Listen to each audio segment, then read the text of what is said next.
बच्चों, आप लोगों के लिए फिर से हम लेकर आए हैं धुरवा क्लास 7 NCERT बुक है। ठीक है, 2 पार्ट को हम यहाँ तक हो गया था। यहाँ तक किसी बच्चे को कोई दिक्कत नहीं। सबसे सुंदर लड़की।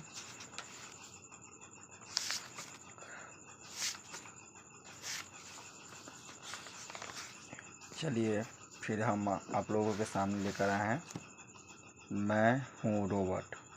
क्या है? तीसरा पार्ट है मैं हूँ रोबोट। धुरवा है क्लास 7 हिंदी है, NCERT का बुक है। इसमें हम लोगों को आपके लिए आसानी बनाने के लिए आसान घर पर बैठे बैठे आप क्वेश्चन आंसर कर सकते हैं। इसके लिए हम कठिन परिश्रम के बदौलत आपको क्वेश्चन बनाकर आप लोगों को सामने पेश कर रहे हैं। अच्छा लगे तो चैनल को सब्सक्राइब, लाइक और शेयर ज़रूर करिएगा। ठीक है, धन्यवाद। चलिए आप लोगों के सामने प्रश्न का हम उत्तर सही दे सकें।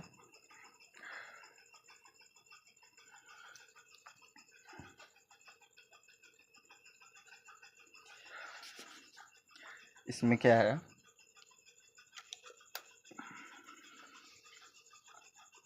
पाठ संबंधी प्रश्न है। क्या है? पाठ संबंधी प्रश्न है। क में है तुम में और रोबोट में क्या क्या अंतर है। ठीक है, इसमें क्या है? तुम में और रोबोट में क्या क्या अंतर है। तो चलिए हम लोग आप लोगों के सामने बताते हैं कि मुझ में और रोबोट में क्या क्या अंतर है। समझिए गौर से, और समझाने का भी हम प्रयत्न करते हैं आप लोगों को सरल बनाने के लिए, आसान बनाने के लिए हम क्वेश्चन बनाकर भी आप लोगों के सामने पेश कर रहे हैं। आशा करता हूं कि आप लोगों का ये जो आप लोग वीडियो देख रहे होंगे बहुत अच्छा सा महसूस फील करते होंगे, क्योंकि आपको घर बैठे बैठे ही सारा कुछ मिल जा रहा है। इसमें है मुझ में है मानव है। ठीक है, और दूसरा नंबर है आपका रोबोट है। इसमें मानव में क्या क्या गुण है, मानव क्या कर सकता है, रोबोट क्या कर सकता है। ठीक है, ये दोनों का कार्य क्या है, दोनों कैसे कार्य कर सकते हैं। ठीक है, मानव में क्या कैपेसिटी है और रोबोट में क्या कैपेसिटी है।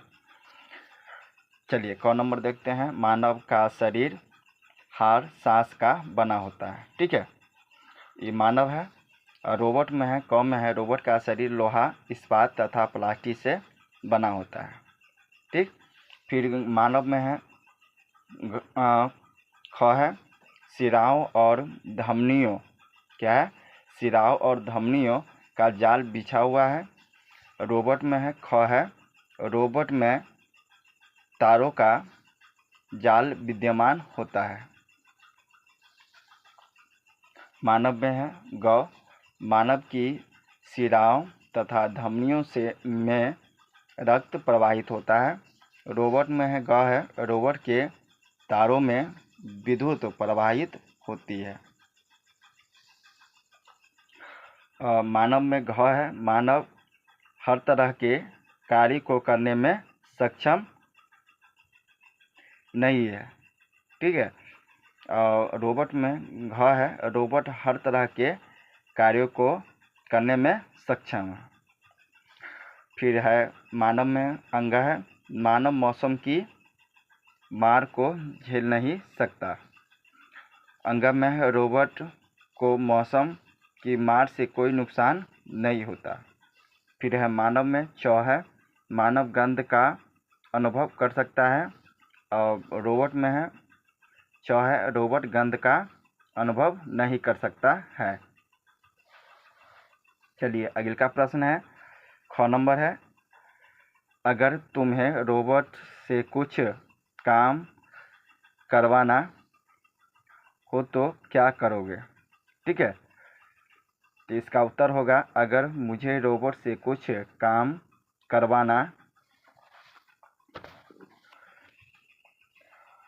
हो तो मैं उसे अपने कमरे की सफाई करवाऊंगा, अपने कपड़े धुलवाऊंगा, उसे पूरे घर की सफाई करने के लिए भी कहूँगा।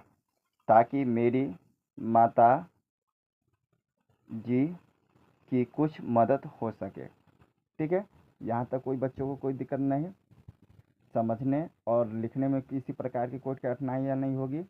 यदि मैं जो भी हम शब्द लिख रहे हैं, किसी बच्चों को यदि दिक्कत हो हमारी लिखावट से, कहिएगा कि हम नहीं समझ पा रहे हैं या अक्षर थोड़ा सा टेढ़ा मेरा है, तो आप कमेंट कीजिएगा। ठीक है, हम इसे सुधारने का प्रयत्न करेंगे। दूसरा नंबर है सही मिलान करो। ठीक है, क में है तुम्हारे शरीर में।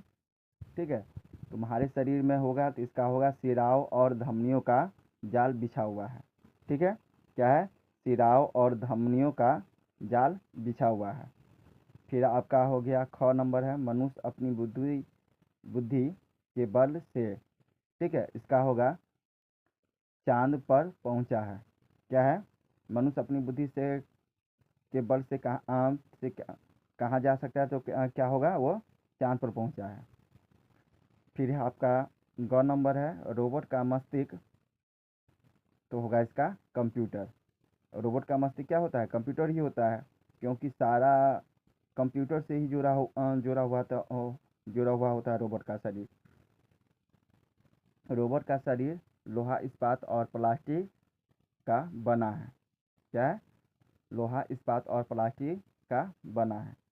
ठीक है, चलिए फिर हम देखते हैं अंगा रोबोट है, तो रोबोट का क्या होगा? विषैले और विषम वातावरण में काम कर सकता है। ठीक है, फिर है तीसरा नंबर है सोचो और जवाब दो। क्या है? आप सोचिए भी और जवाब भी दीजिए। क नंबर है अगर रोबोट की आंखें या हाथ न होते तो वह कौन कौन से काम नहीं कर पाता। ठीक है, इसका उत्तर होगा अगर रोबोट की आंखें या हाथ नहीं होते तो वह निश्चित काम नहीं कर पाता। पहला नंबर में वह कुछ देख नहीं पाता, दूसरा नंबर में वह हमें कुछ लाकर नहीं दे पाता। ठीक है, तीसरा नंबर वह हमारे लिए घर की सफाई नहीं कर पाता।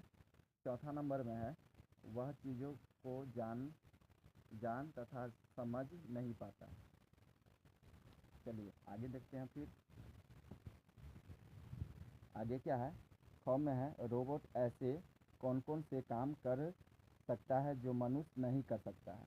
इसका उत्तर होगा ऐसे निश्चित काम है जो मनुष्य नहीं कर सकता परंतु रोबोट कर सकता है। पहला नंबर है आपका रोबोट निर्भीकता पूर्वक ग्रहों से सैंपल इकट्ठा कर पाता है, मनुष्य ऐसा नहीं कर पाता। ठीक है, दूसरा नंबर है रोबोट समुद्र की गहराइयों तथा तलहटी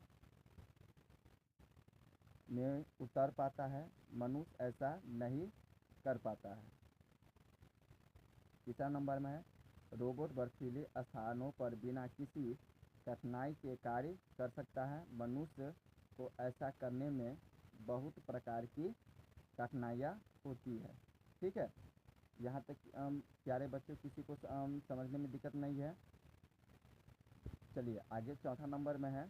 चौथा नंबर क्या कह रहा है? रोबोट सुलगती भट्टी में हाथ डाल सकता है, मनुष्य ऐसा नहीं कर पाता है। ठीक है, ख नंबर भी आपका कंप्लीट हो चुका है, किसी प्रकार के बच्चों को कोई दिक्कत नहीं है। चलिए आगे देखते हैं।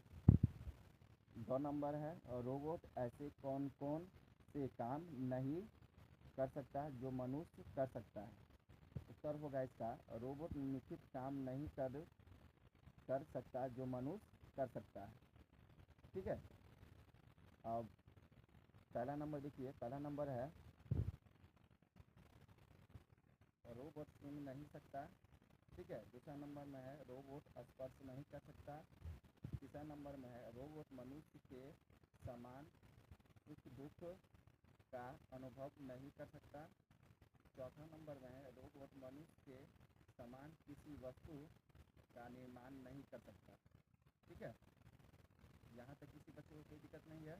चलिए आगे चौथा नंबर देखते हैं, आओ और कुछ करें।